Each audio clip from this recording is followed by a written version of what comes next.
My name is Maricela Quaid, 71 years old. The morning it happened, I stood in my bedroom with a pale pink dress draped across my bed like a hope I could touch. The fabric wasn't expensive, $200 on sale, but I'd picked it the way a woman picks a prayer, carefully, with trembling hands. The shoes waited beside it, low heels, in a color called champagne, which felt like optimism made leather. On the dresser, an envelope with crisp bills, $1,000 I'd set aside as a gift for my only son, Max, and his bride, Lena. I imagined pinning a note to it, something corny like, "For the start of your home," and hearing them laugh and tell me I was sweet. I imagined being asked to hold a bouquet for a second, being ushered into photos, someone saying, "No, no, get one of Max with his mom." I had cleaned the house as if joy were a guest who could be impressed by polished wood. My sister Diana in Chicago had been told the time and asked if she might fly in, and when she said she couldn't, I told her not to worry. I'd send photos. I'd send everything. For weeks I'd rehearsed what to say to Lena if she looked nervous. "You're family now. I am in your corner for life." I set out glasses in the kitchen just in case they wanted to stop by after toasts and cake. Small things. Mother things. When I called to confirm the date, I heard my own voice wobble in the cheerful part. "So, Saturday the 12th, right? What time should I arrive?" Lena didn't hesitate. She looked me straight in the face, curled a smile that had too many teeth, and said, "Oh, we already got married yesterday. We only invited special people." I felt the sentence before I understood it. It went into my bones first, like cold poured down a staircase. Words can be knives, but these were liquid nitrogen. No blood, just a flash freezing that made everything inside me brittle. "Special people," she said, as if I were a practical category error. A clerk might stamp me with that phrase, "Not special, do not admit." Max was there, standing a step behind her, eyes skittering away as if the floorboards were fascinating. "Mom," he said, "it was an intimate thing, very small, just us and the witnesses. A lie can be gentle or blunt. This one tried to be a cushion, but I'd already seen the truth the night before, scrolling on my phone while ironing the dress. Lena's parents were posing beside the bride and groom, beaming. Her siblings were raising glasses, the light catching their rings in joy. The dress, white, mermaid cut, lace sleeves, looked suspiciously like the one I'd slid cash to help her afford. I had given her 8 $100 bills last month when she said she needed personal expenses. I recognized the earrings, too. I had driven her to the boutique that day. I saw all of it, everything I wasn't supposed to see.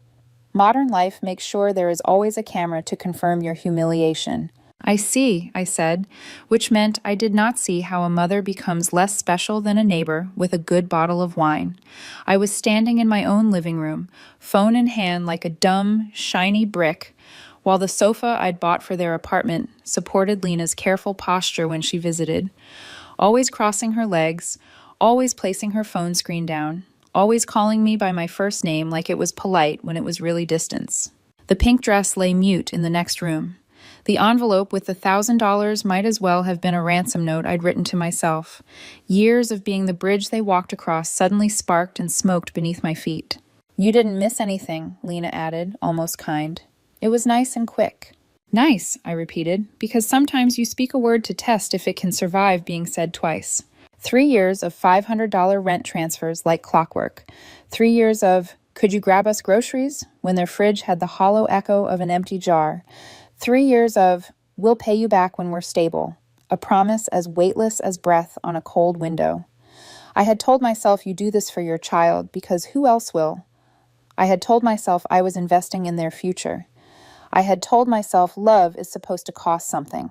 And now I stood there realizing I'd been paying dues to a club where my membership card was always about to be revoked. Max cleared his throat and looked at a spot to my left. "Mom, it was last minute. We just wanted special people," I finished softly, because I can be mean when cornered. It comes out like velvet, which frightens people more. He winced. "I'm sure we'll do a little something later, just us," he tried, and the words "just us" landed like a Band-Aid on a knife wound. I could hear my pulse. It sounded like footsteps in an empty hallway. Somewhere inside, a door that had been cracked for years slid half an inch more closed. Not a slam, nothing dramatic, Just a quiet click, the kind you only notice when you try to open it again and find you can't. "Oh," I said, and smiled the sort of smile that happens when your face is on autopilot and your soul has excused itself. "Tell your parents congratulations," I added to Lena, before remembering I wasn't supposed to have parents in common with her. She blinked, then nodded, a polite triumph twitching at the corner of her mouth. After they left, after their cologne and expensive soap smell dissolved in my entryway, I sat at the edge of my bed, the dress staring back at me like a choice. I pressed my palms to my knees the way you do in church when the prayer runs long. The house made those small, settling sounds older homes make, as if something in the walls knew and disapproved. I took the envelope, slid it under the sweater drawer, and told myself I'd use the money to replace the dryer hose that always shook. The lie sat cold next to the cash. That night I scrolled again, as if knowledge might change this version of reality. The photos had multiplied because joy loves witnesses. There were boomerangs of champagne fizz, cake cutting, a slow dance. Lena's sister had captioned one, "Only the best people in the room tonight." The pettiness of that line lodged under my nail. I mocked the phrasing aloud, "the best people," and my voice sounded like someone I'd used to be, back before caution made every sentence a pre-apology. Sleep didn't arrive so much as conk me on the head with a pillow. At 3 a.m., I woke to the refrigerator humming like an old friend trying too hard. In the dark kitchen, I poured water, cold tap burning down my throat. My reflection in the window looked like an honest stranger. Tired eyes, yes, but something else threaded through them. Something mineral and unsentimental. Not hardness exactly, a sediment, a settling of grit. I touched my cheek and caught myself wondering whose funeral I had just attended. In the morning, I folded the pink dress carefully, smoothed its hopeful creases, and rehung it. It made a soft hiss as it slid along the rod. There is a sound chagrin makes when it is silk. A week later, exactly 7 days after the phrase "only special people" had carved a notch in my life, Lena called. Her voice had swapped its satin for paper. "Renate," she began. She always mispronounced my name in that affectionate way that erases you. "The rent is overdue. The landlord is pressuring us. If we don't pay this week, we're out. You forgot to make the transfer." I stood very still, as if sudden movement might scare off the animal of clarity that had crept into the room. In my head, pictures played, the supermarket lines where I'd swiped my card for their groceries, the month I made beans and rice a delicacy, so I could send extra for their unexpected car repair. The sofa she'd sunk into with crossed ankles. My sofa, in my house, purchased when they couldn't afford a decent one, but needed a place for guests. Guests like me, waiting for the privilege of being included. I traced the rim of my mug. The warmth didn't reach my fingers. "Lena," I said, and even I heard the new tone. Measured, almost pleasant, as if I were recommending a wine I didn't drink. "Didn't I warn you?" A pause, generous. "I only help special people." Silence can be generous, too. On her end, it went wide and deep, a canyon after thunder. When she finally found her footing, it was on gravel. "Renate, I don't understand. We're special to you. You're like a second mom to me." It was impressive how easily she could swap registers, from bouncer at the Velvet Rope to penitent orphan on a dime. The same voice she'd use for "could you help with the ring?" and "my skin is a mess, facials are so expensive," and "flights are outrageous, we couldn't possibly visit this year." The voice of intimacy that never required seeing me. "Are we?" I asked gently, the way surgeons ask where it hurts before they cut. Through the window, the neighbor's dog chased a squirrel in messy circles, and I thought, life is always trying to be itself. We're the ones who train it to sit. "Please," she said, and I could hear the words wait. The landlord, the threat, the habit. "We need you." There it was. Not love, need. My mind lifted like a finger noting a difference. One is a hand reaching, the other is a hand taking. "I'm sure you'll figure it out," I said at last, as calmly as if I were suggesting a left turn at the next light. "After all, you had a wedding full of special people. Perhaps one of them will help." I ended the call and stood in the quiet that followed. It wasn't triumph. It wasn't even relief. It was a hush the world makes when something old dies correctly. In the bathroom mirror, I met my own eyes again and found that sediment had settled into a line. Not a crack. A seam. A place to stitch from. Out on the table, my checkbook waited like a confession I was finally willing to write. I pulled bank statements from the drawer, stacked 3 years of kindness in neat columns, and began to add. Each number landed like a footstep toward a door I had never believed I could walk through. Somewhere in the distance between what I had given and what I had been given back, a decision finished forming. I did not pick up when Max called.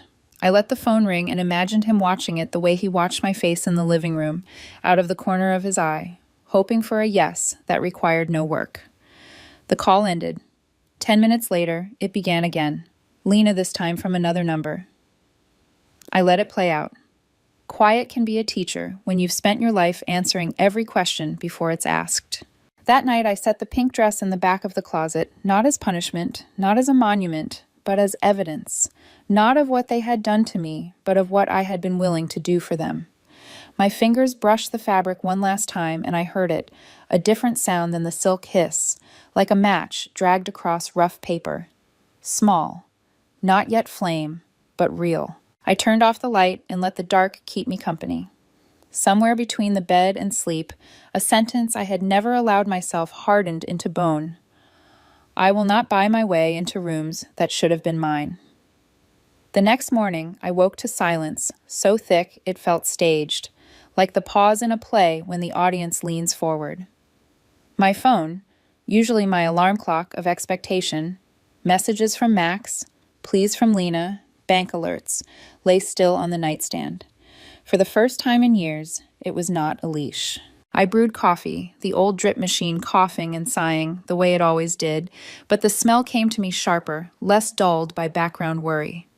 I sat at the kitchen table, pen in hand, papers spread like evidence, the ledger of my generosity. I started with the obvious, $500 a month for 3 years.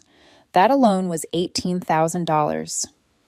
I wrote the number slowly, letting each zero sting. Then food, about $200 a month, another $7,200. Gifts, birthdays, anniversaries, Christmas, at least $3,000. Medical emergencies Lena always dramatized, $800. The car loan, $2,500 never repaid. The air conditioner repair, $600. Furniture, $1,200. I drew a final line and wrote the sum, $33,400. I stared at the number. My late husband's careful savings, my pension, all chipped away by the daily drip of their wants disguised as needs. For 3 years, I had chosen beans and rice while they posted cocktails on social media. For 3 years, I skipped hair appointments while Lena's nails glittered like mirrors. I had trained myself to believe love required financing. And for what? To be told I was not special. The phone finally rang around noon. I let it go once, twice, then I picked it up, not to answer but to look. Max, my son.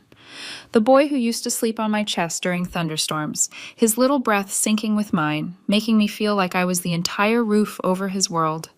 I set the phone down gently, face down. Let it buzz like an insect. It died out. A text followed. Mom, please answer. We need to talk. Need, always need. I deleted it without replying. By afternoon, I decided to take a walk. Not to the bank, not to the grocery store for them, not to the pharmacy for Lena's urgent supplements.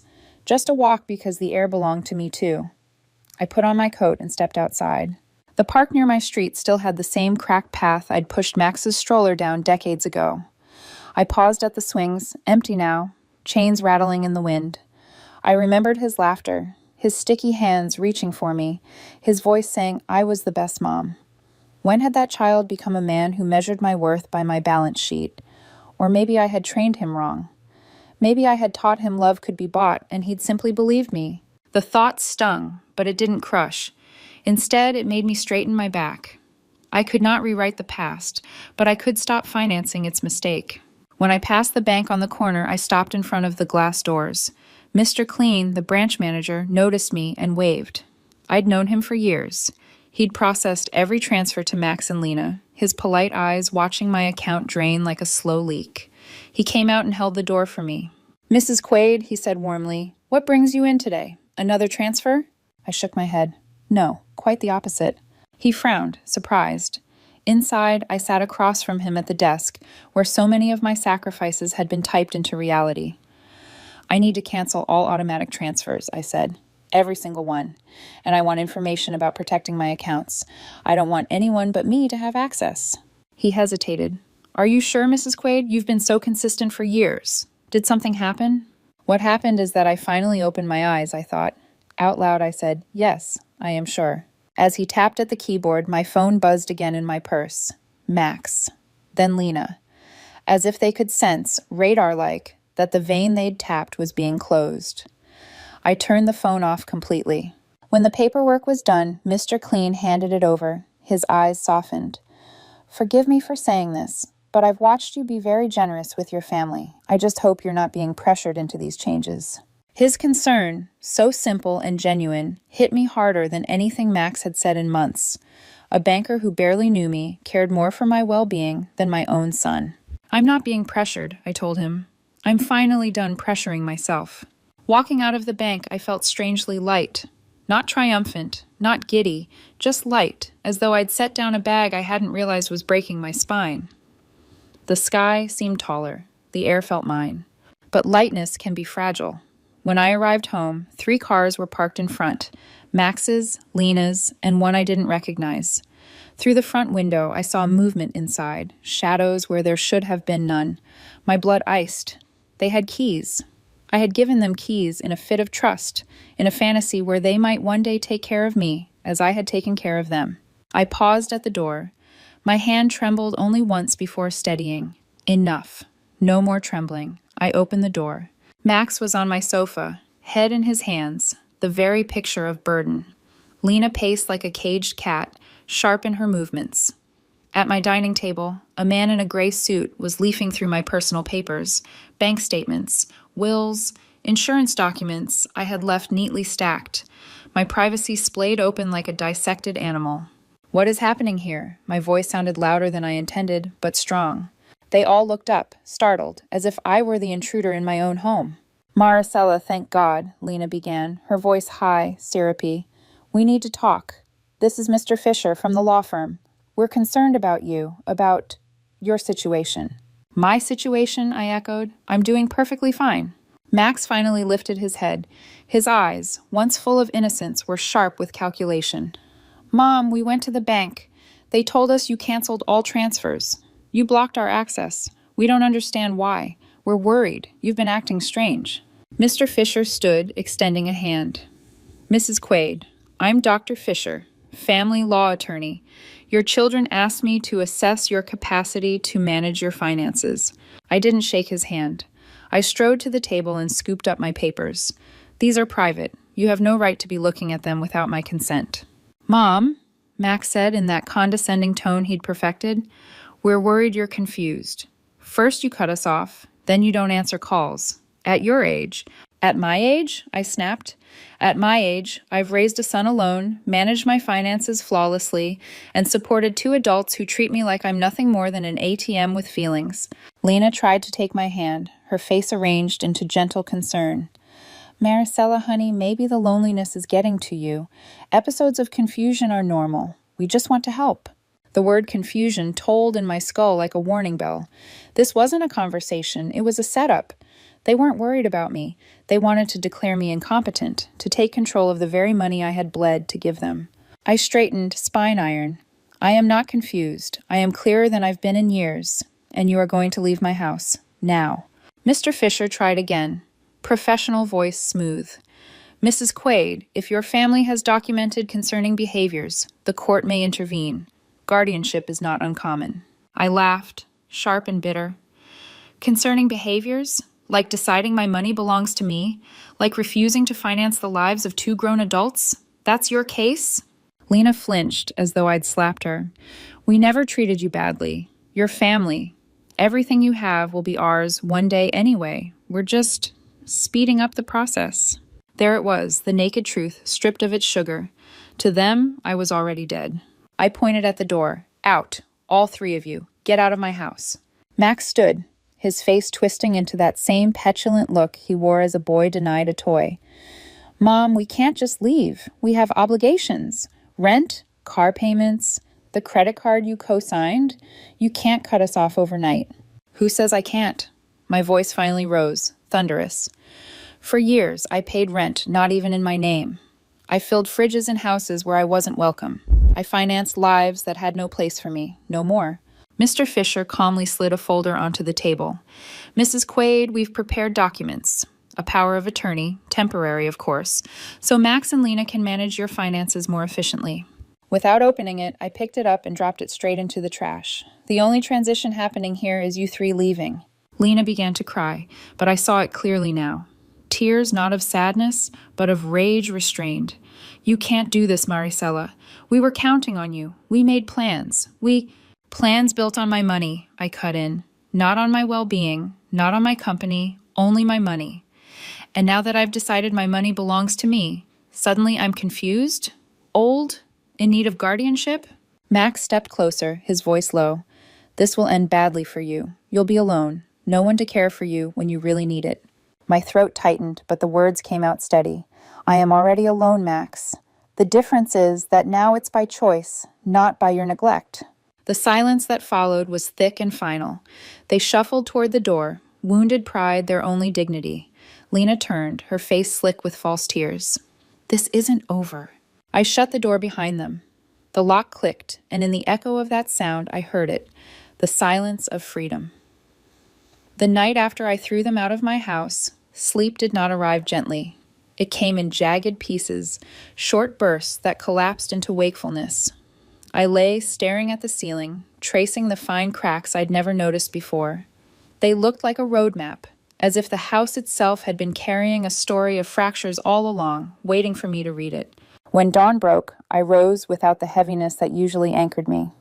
My body felt hollow, not weak, but emptied, like a vessel finally poured out. I brewed coffee, black and bitter, and drank it at the kitchen table where so many of their demands had once been negotiated. That morning, the table was only mine. The phone lay face down. I didn't touch it. I wanted to see how long they could live without my voice. By mid-morning, I was ready. I slipped the folder of bank statements and receipts into my bag. Evidence, not of my generosity, but of their dependency. I was done playing provider. It was time to armor myself. At the bank, Mr. Clean greeted me again. His smile was cautious this time, as though he'd heard whispers already. Back so soon, Mrs. Quaid? I need to make sure nothing can be undone, I said firmly. No one but me touches these accounts. He nodded and added extra security checks, passwords only I could know. I watched him type, each keystroke a nail in the coffin of my old life. When he finished, I asked, and what about protection from legal interference? Legal? He repeated, brows knitting. My son brought a lawyer into my home yesterday. They want me declared incompetent. He blinked, stunned. That's serious. His voice softened. Do you have your own attorney? Not yet, I admitted, but I will. Walking out, I felt both stronger and more vulnerable, like a soldier who knows the enemy will strike harder now. That afternoon, I sat in my living room, staring at the sofa where Max had buried his face in his hands. I thought about how many times I'd pictured him sitting there as a boy, homework spread out, asking me how to spell a word. That boy was gone, or maybe buried under debts, in Lena's sharp smile. The doorbell rang, my stomach clenched. Through the window, I saw their car again, and another behind it. My pulse raced. I opened the door with the kind of calm that is all surface, a pond covering a storm. Max stood tall, defiant. Lena clutched papers against her chest. Behind them was Mr. Fisher, the lawyer in gray, his expression polite but predatory. Mom, Max began, voice rehearsed, we need to talk again. No, I said simply. Please, Lena interjected, her tone syrupy. This is just to help you. You've been making irrational choices. We're worried. The lawyer can explain. Fisher cleared his throat, stepping forward. Mrs. Quaid, your children are only looking out for you. They've asked me to prepare documents to ensure your finances are managed responsibly.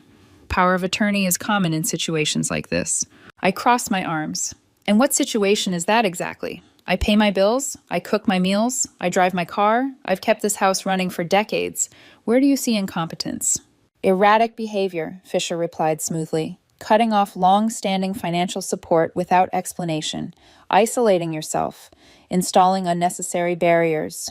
Barriers? I laughed, sharp and hollow. You mean locks on my own door? Max stepped closer, lowering his voice. Mom, don't make this harder. Just sign. We'll handle everything. You don't have to stress anymore. There it was, the offer disguised as kindness. What he meant was, you don't have to think anymore. Just give us control. I turned my back to them and walked into the kitchen. The sound of my heels on the floor was louder than my pulse. When I returned, I carried a small trash bin. I set it down between us, took the papers from Lena's hands without looking at them, and dropped them in. The hollow thud of legal documents hitting plastic was more satisfying than I could have imagined. This conversation is over, I said. Lena's mask cracked, her face twisted. You're making a mistake. You can't do this to us. I already have. Mr. Fisher tried once more, his tone condescending. Mrs. Quaid, refusing help can be seen as evidence of confusion. I urge you to reconsider. I met his gaze. Then consider this my clearest statement yet. Get out of my house. The three of them stood frozen, unused to resistance. Finally, Max's jaw tightened. He pointed at me, fingers shaking with rage. This will end badly for you. You'll regret it. I stepped closer, so near I could see the faint scar on his chin from when he fell off his bike at 8 years old, the one I kissed better. My voice dropped low, colder than I knew I could sound. I already regret raising a son who believes his mother is an ATM. That's my only regret. His face flushed. For a moment, something flickered. Shame, maybe, but it vanished under anger. He stormed out, Lena trailing behind him, her heels clicking like curses. Fisher followed, his briefcase swinging. The door closed with a finality that echoed through the house. I locked it, slid the chain across, and leaned against it, chest heaving. My legs trembled, but inside something fierce had taken root. That night I couldn't sleep, not because I was afraid, but because I was planning. I gathered every document I owned. Bank statements, wills, insurance, deeds. I stacked them neatly on the dining table. Each paper felt like both a weapon and a shield. If they wanted a war, they would find me ready. At midnight, I stood in front of the mirror again. The woman who looked back was still tired, still lined with years. But there was steel in her eyes now, the kind of steel that is forged only in betrayal. I see you, I whispered to my reflection. I won't let them erase you. The silence in the house pressed close, but it was no longer oppressive. It was waiting, like an audience before the curtain rises. And I knew. The real battle hadn't even begun. The morning after the confrontation, I awoke with an unusual stillness in my chest. Not peace, not exactly, but a strange steadiness, as though the storm inside me had finally decided to move in one direction instead of tearing me apart. The phone was buzzing before I even set my feet on the floor. I didn't answer. Not when it was Max, not when it was Lena, not when it was an unknown number that I knew, with the instinct of a hunted animal, was them calling from borrowed phones. Instead, I showered, dressed in a blouse I hadn't worn in years, and brushed my hair with the kind of care I used to reserve for weddings, birthdays, occasions that made me feel like a participant in life.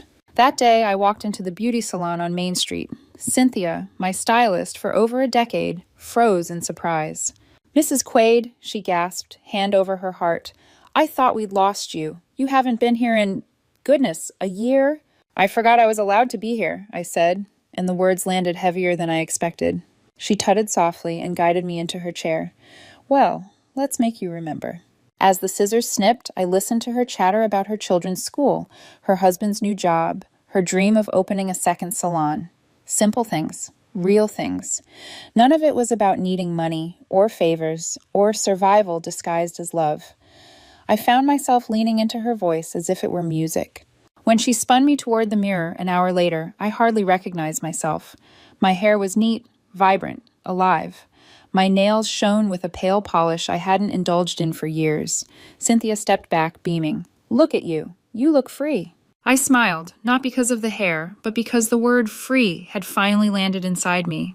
That night, I walked home lighter than I had in years. My steps felt deliberate, not rushed.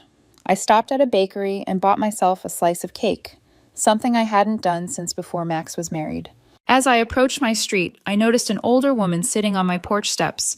She wore a cardigan and clutched a mug between her hands. I hesitated until she looked up, her face gentle but worried. "Mrs. Quaid?" she asked. "Yes?" "I'm Eleanor Brooks. I live next door. We've never spoken much, but I heard shouting the other day. I just wanted to check if you were all right." Her concern, so unassuming, nearly cracked me. Here was a neighbor who barely knew me, showing more care than my own son. "I'm all right," I said, then caught myself. "No, I'm not, but I will be." She nodded and rose. "If you'd like company, I brought coffee." I surprised myself by opening the door and inviting her in. We sat at the kitchen table, and I told her everything. The secret wedding, the phrase "special people," the rent money, the lawyer at my dining table. Eleanor listened without interruption, only occasionally placing her hand over mine in silent solidarity. When I finished, she exhaled, eyes glistening. "You did the right thing, Maricela. I went through something similar with my daughter.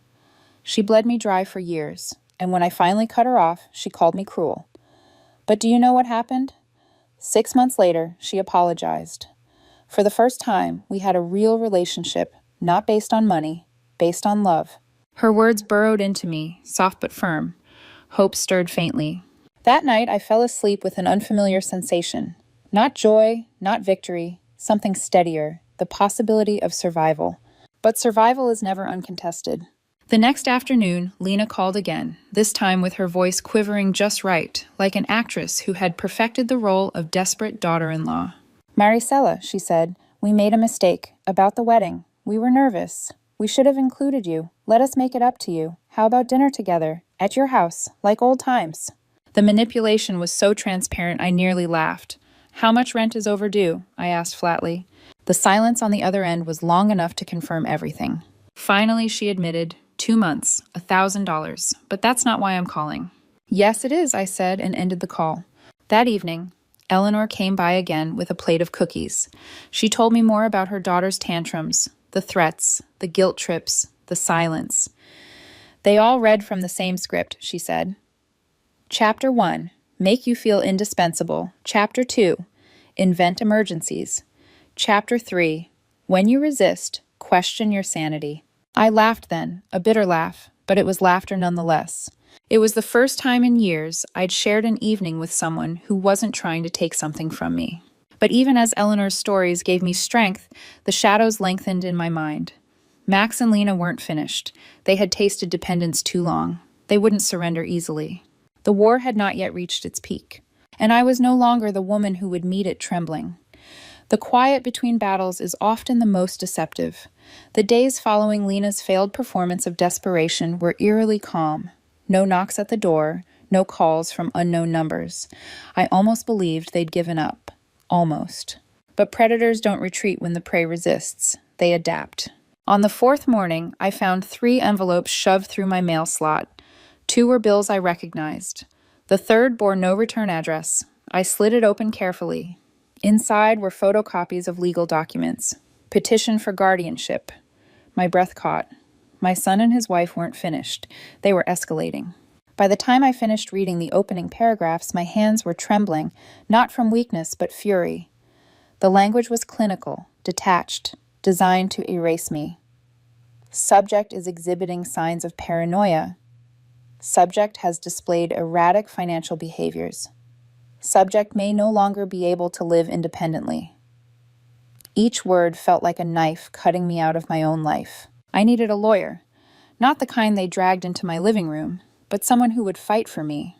I called Diana, my sister in Chicago. She picked up on the 2nd ring, her voice warm but wary. "Maricela, it's been ages." "It's bad," I admitted. "Max and Lena are trying to take my money through the courts. They want to declare me incompetent." Silence, then a sharp inhale. "Oh, Maricela." I wish I could say I'm surprised. I saw the way Max looked at you at Christmas 2 years ago, not like a son, like a banker eyeing a vault. Her bluntness was both comforting and crushing. "I need a good attorney," I said. She didn't hesitate. "Call Weber, Martin Weber. He handled my neighbor's estate when her kids tried something similar. He's sharp, ruthless when he needs to be, and he has a heart. I'll text you his number." That afternoon, I walked into Mr. Weber's office, a modest building lined with oak shelves and the faint smell of ink.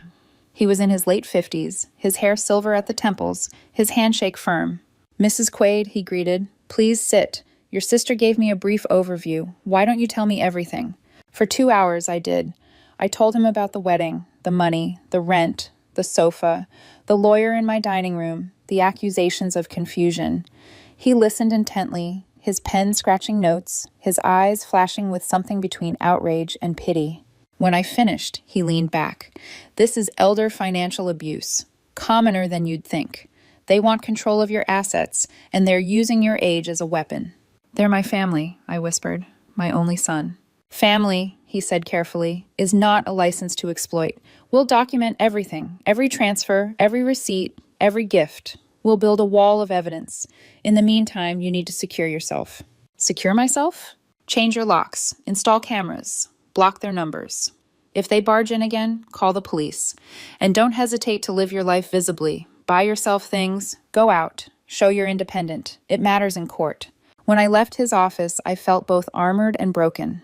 Armor was necessary because the war had truly begun.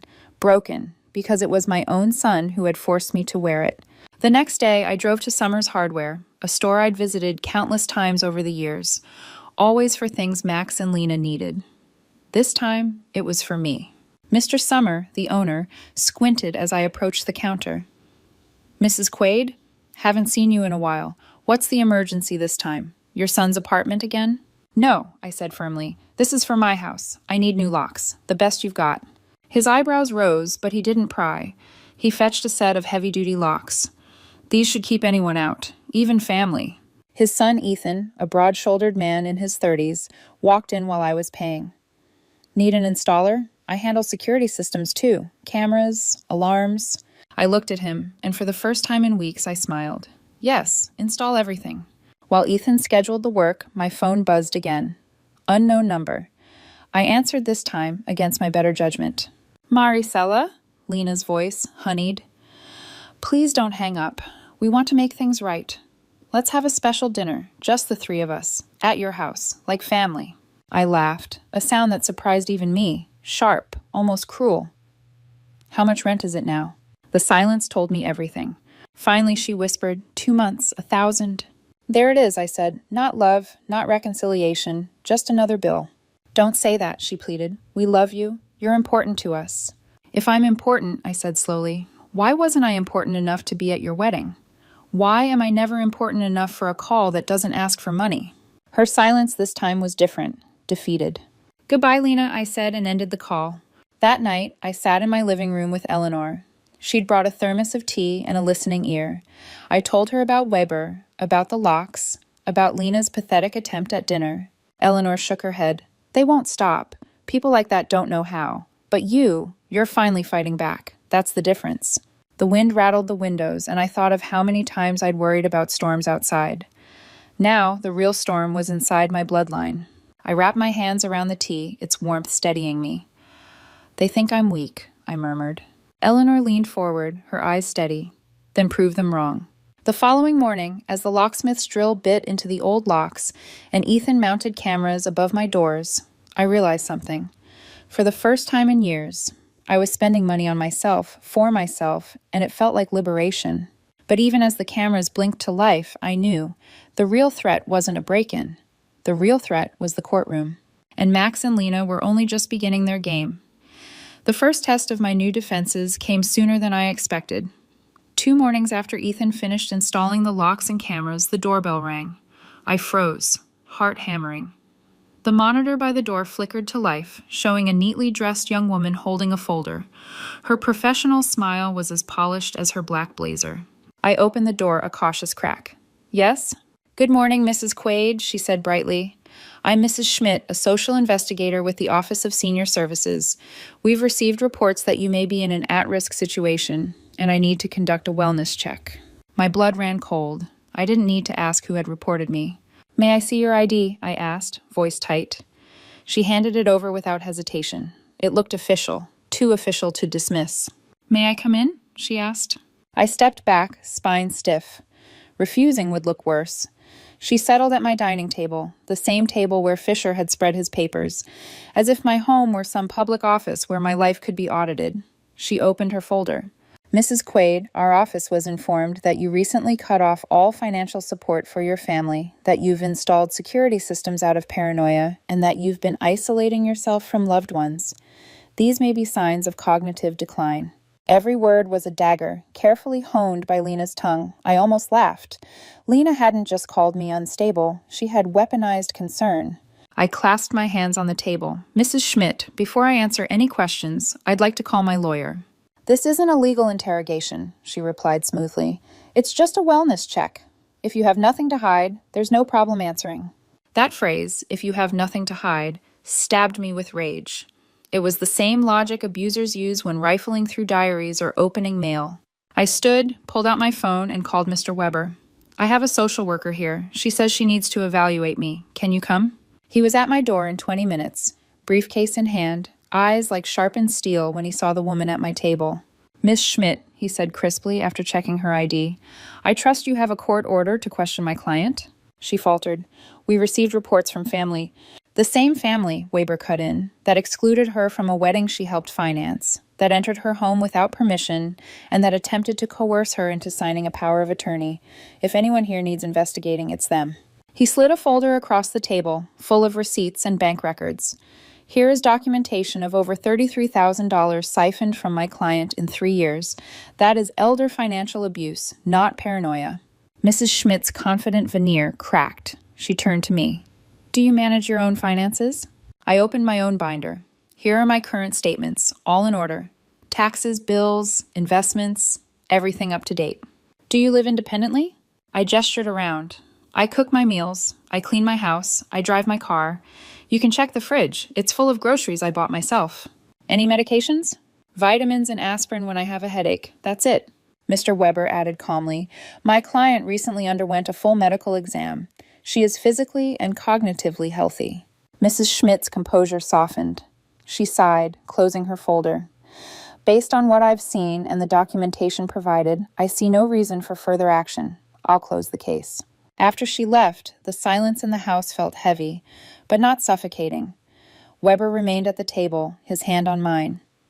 "They're desperate, Maricela. Desperate people escalate. This won't be the last move." I nodded, my throat thick. "Then let them. I won't bow again." That evening, I called Diana. Her voice carried both fury and weariness when she heard what had happened. "They involve social services? For their own mother?" "They'll stop at nothing," I admitted. "Do you see it now?" she asked gently. "You were never their family in the way you thought. To Max and Lena, you were always money. That's it." Her words tore something in me. Memories flooded. Max at 7, proud of the paper crown he made me for Mother's Day. Max at 13, crying into my arms after his first heartbreak. Max at 22, grinning when I bought him his first car. Had all of that been prelude to this betrayal? Or had I twisted myself into believing those moments meant more than they did? That night, I sat in my chair and wept. Not for the money, not even for the humiliation, but for the son I realized I no longer had. He was gone, hollowed out by greed. What remained was a stranger with my boy's face. But grief soon hardened into something else. Resolve. I whispered to myself as though vowing it to the walls. They want a war? Then I'll give them one.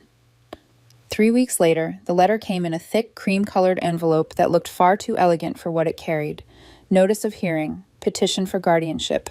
I read it once, twice, 3 times. My own son's name, alongside Lena's, stamped across the top as petitioners. They were asking the court to strip me of my rights, to put my finances, and by extension my freedom, into their hands. For a long moment, I simply sat at the dining table, staring at the paper, the same table where I'd once calculated pennies to cover their rent, the same table where I'd celebrated Max's high school graduation with a cake I couldn't really afford.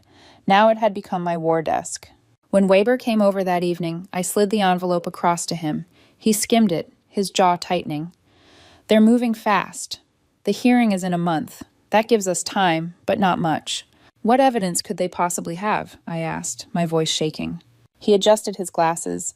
"Fabricated, most likely. They'll bring witnesses, neighbors, maybe even professionals willing to give statements. It happens more often than you'd like to know." And he was right. Within days, I heard the rumors. Mr. Davis, the sour neighbor across the street, was telling anyone who'd listen that I was acting strange, installing cameras, yelling at family in the yard, letting strangers come and go. Strangers, of course, meaning Eleanor and the women from her garden club who had become my unexpected lifeline. Then there was Mr. Green, my pharmacist, who sheepishly admitted to me one afternoon that he'd signed a statement Lena shoved under his nose. I thought it was for her insurance, he confessed, red-faced. I didn't know it said you were mismanaging your medications. I'm so sorry, Mrs. Quaid. I touched his hand. Then you'll put it in writing. The truth this time. And he did. Still, the betrayal stung. Lena was weaving lies with the same finesse she used to weave her hair into perfect curls. She'd even found a doctor, Dr. Lehman, who claimed my refusal of a psychiatric evaluation was itself proof of decline. When Weber told me this, my laugh was so sharp it startled even me. So if I resist their trap, it proves I'm insane? Exactly, he said grimly. That's the game. We had no choice but to play ours. He arranged for me to meet Dr. Moore, an independent psychiatrist with no ties to Max or Lena. The evaluation was grueling. 2 hours of memory tests, logic puzzles, financial reasoning exercises, but at the end, Dr. Moore smiled kindly. Mrs. Quaid, your cognitive results are excellent, above average for your age. You're not just competent, you're sharp. I'll testify to that. Her words were a balm. For once, the truth was on record. Meanwhile, Eleanor rallied her friends. One by one, they came to my house, armed with stories, ready to stand with me. Maria, who'd watched me host book club with perfect clarity. Carmen, who'd driven me to the farmer's market where I handled every purchase. Cynthia, my stylist, who declared I was more lucid than most 40-year-olds she knew. And Alfreda, 80 and wise, who told me bluntly, they'll twist your kindness into madness if you let them. Don't. Their support built something inside me I hadn't felt in years. An army, not of soldiers, but of truth-tellers. One evening, after the garden club left, I sat with Eleanor in the kitchen, sipping tea. The house was quiet except for the ticking clock. You know what hurts the most, I confessed. Not losing the money, not even the humiliation. It's realizing that my love was never real to them. It was only as good as the checks I wrote. Eleanor reached across the table, her grip steady. That's not your shame, Maricela. That's theirs. And soon, everyone will see it. But her words couldn't erase the grief that welled in me. That night, alone in bed, I finally let myself cry. Not the sharp, angry tears I'd shed before, but the deep, guttural sobs of mourning. I was saying goodbye to a son who was still alive, yet more gone than my husband, who lay in the grave. When the tears dried, something harder remained. If they wanted to drag me into a courtroom, I would not arrive as a victim. I would walk in with every receipt, every testimony, every ounce of dignity they'd tried to strip from me. For years, I had been their provider, their safety net, their silent servant. Now, I would become their reckoning. The courthouse smelled of varnished wood and nerves. I arrived early, dressed in a black suit that had hung untouched in my closet since my husband's funeral. This time, it wasn't grief clothing, it was armor. My hair was neatly brushed, my face bare of anything but determination. Mr. Weber met me on the courthouse steps. Remember, he said quietly, they carry the burden of proof. All we have to do is show you are capable, rational, and independent. Let them show their greed. It will reveal itself. Inside, the courtroom was smaller than I'd imagined, yet it carried the weight of centuries. The judge, Miller, sat with an impassive face, his gavel resting like a sleeping weapon. When Max walked in, he wore a new suit, still stiff from the shop. Lena entered beside him in a black dress, as if mourning the death of her own conscience. She avoided my eyes, but I could feel her smile sharpen from across the room. Their lawyer, a tall, silver-haired man with a voice like smooth gravel, began, Your Honor, today we present a petition not out of malice, but out of love. My clients, Max and Lena Quaid, have watched their mother spiral into paranoia, isolating herself from her family, cutting off vital financial routines, and falling prey to manipulative strangers. They seek guardianship only to ensure her well-being. The words slid across the room like oil, designed to make me sound fragile, pitiable, confused. Then came the witnesses. First, Lena herself. She took the stand, tears already poised. Maricela has always been like a second mother to me, she said, voice trembling. But in the last few months, she's changed. She won't answer our calls. She accuses us of using her. She's hostile. She dabbed her eyes delicately. It breaks my heart. Weber rose for cross-examination. Mrs. Quaid, he said, voice crisp, when was the last time you called my client without asking for money? She blinked, faltered. We always talked about many things. Give us one date. I don't remember exact dates. He paced slowly. Is it true that you and your husband married without inviting her? Lena shifted, her voice small. It was a small ceremony. Did you or did you not tell her she wasn't invited because you only wanted special people present? Her face flushed crimson. Those words were taken out of context. What context, Weber asked sharply, justifies telling a mother she is not special enough to attend her only son's wedding? The silence that followed was louder than any answer. Next came Max. Seeing him swear to tell the truth while preparing to lie felt like a blade in my chest. He sat tall, his voice steady. My mom has always been generous, but lately, she's erratic, cutting us off financially without warning, accusing us of manipulation. She refuses to let us help. Weber's turn. Mr. Quaid, how much money have you received from your mother in the last 3 years? Max shifted. I don't know the exact amount. Would $33,400 sound correct? His jaw tightened. Maybe. She was always generous. How many times did you visit her without asking for money? The pause was brutal. His eyes flicked toward Lena, then away. I don't recall. Is it true you entered her home without permission, accompanied by a lawyer? Max's face darkened. We were worried about her. And during that visit, did you or did you not present documents for her to sign, granting you power of attorney over her finances? He clenched his fists. We just wanted to help. The courtroom stirred with quiet murmurs. The cracks in their story were visible now, spreading like fractures in glass. Then came Mr. Davis, my bitter neighbor. He testified that I had installed cameras, yelled in the street, kept suspicious company. Weber calmly asked, have you ever spoken directly to my client? No. So your testimony is based entirely on what you observed from across the street? Yes. Would you say installing security systems after a break-in threat is irrational? Davis scowled. Paranoid, maybe. And defending one's home from uninvited visitors, would you call that irrational? Davis fumbled, finally muttering, I guess not. Their star witness, Dr. Lehman, claimed my refusal of psychiatric evaluation showed decline. But when Weber presented Dr. Moore's comprehensive report of my above-average cognitive results, Lehman's credibility withered. Then it was our turn. Mr. Green, my pharmacist, explained how Lena misled him into signing a document that distorted my medical history. Cynthia, my stylist, testified that I was lucid, independent, more vibrant than ever. Maria and Carmen described evenings with me, my memory sharp, my reasoning intact.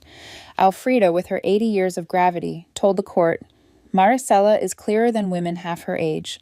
Her only mistake was being too generous. Finally, I took the stand. My hands trembled slightly as I swore in, but my voice, when it came, was steady. Weber guided me gently. I told the whole story, the wedding I wasn't invited to, the thousands siphoned from me, the sofa I bought where I sat unwelcome, the phrase special people that sliced through me like ice water. Why did you stop supporting them? Weber asked finally. I lifted my chin. Because I finally understood that what I was giving them was not love. It was a transaction. My money was welcome. I was not. Do you regret your decision? I regret only that it took me so long to make it. The opposing lawyer tried to rattle me, asking rapid-fire questions about dates, bills, medications. I answered each calmly, my memory crisp. The more he pressed, the clearer I sounded. When the testimonies ended, their lawyer gave his closing. This is not malice, Your Honor, but concern. An elderly woman manipulated into alienation, a family desperate to protect her. Weber stood, voice cutting like a scalpel. What we've seen today is not concern. It is greed wrapped in crocodile tears. They excluded her from a wedding she paid for. They entered her home with a lawyer, demanding power of attorney. They fabricated witnesses. They fabricated evidence. The only thing in decline here is their integrity. My client is competent, independent, and deserving of respect, not guardianship. Judge Miller disappeared into chambers. 2 hours crawled by like years. When he returned, the room hushed. After reviewing all testimony and evidence, he began, it is the judgment of this court that Mrs. Maricela Quaid is fully competent. Psychiatric evaluation confirms her mental faculties are intact. Her financial decisions, though unwelcome to her family, are rational and well within her rights. This petition for guardianship is denied in full. The gavel struck, and in that sound I heard chains breaking. Across the aisle, Max's face drained of color. Lena's lips pressed into a thin line of fury. Their lawyer gathered papers briskly, already calculating his fee. I rose slowly, the weight of 71 years balanced in my spine, and walked out of that courtroom with my head high. When I stepped out of the courthouse that afternoon, the sky was an impossible blue, the kind of blue you never notice until something heavy has been lifted off your chest. The air smelled sharp with autumn, crisp leaves swirling across the marble steps. For the first time in years, I felt taller, not because I had grown, but because I was no longer bent under the weight of obligation. Max and Lena trailed behind with their lawyer, their heads close, their voices hushed and angry. I didn't slow my stride to hear them. I didn't need to. Whatever they said could no longer touch me. Weber touched my elbow gently. You won today, Maricela. Not just the case. Yourself. I nodded, unable to speak, because tears pressed hot at the back of my eyes. Not of grief, but of fierce, unyielding relief. That evening, Eleanor insisted on a celebration. She brought her friends, the women who had become my unexpected army. They filled my kitchen with laughter and casseroles, poured wine into my old mismatched glasses, and toasted not just to justice, but to survival. To freedom, Maria declared. To dignity, Carmen added. Alfreda, with her 80-year-old certainty, raised her glass last. To the woman who remembered her own worth. Their voices rose together, clinking crystal and glass, and for the first time in so long, I didn't feel like the odd one out in a family photo. I had a family again, chosen, not imposed.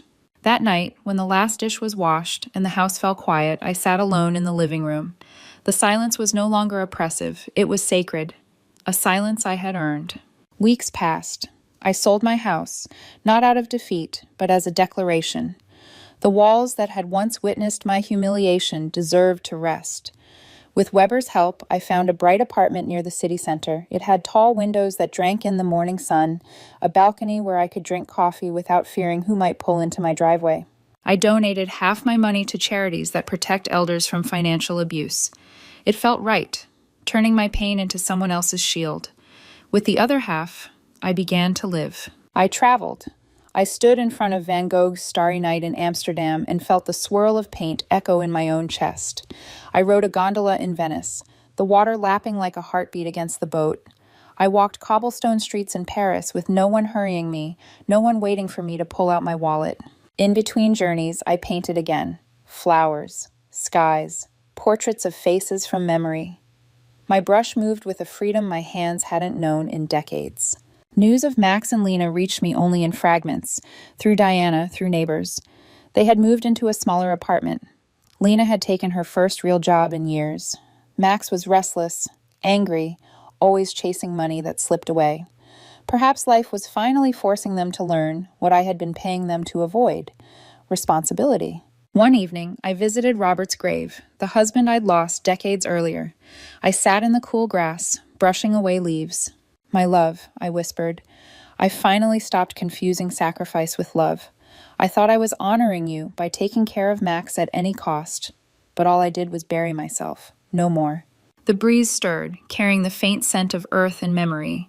For the first time, I didn't ask Robert for strength. I told him I had found it. Months later, I stood on my balcony at sunset. The city hummed below, alive but distant. A glass of wine rested in my hand. The horizon was lit with gold. I thought of the woman I had been a year ago, sitting at a kitchen table, trembling at every phone call, believing that love could be bought with rent checks and grocery bags. That woman was gone. In her place stood someone who had walked through betrayal, through humiliation, through the threat of legal erasure, and come out whole. I whispered into the fading light, as if sealing a promise with the world itself. True love never has a price, and the most important person I must love and protect is myself. The sky deepened, stars beginning to pierce through, and for the first time in my 72 years, I felt not just alive, but free.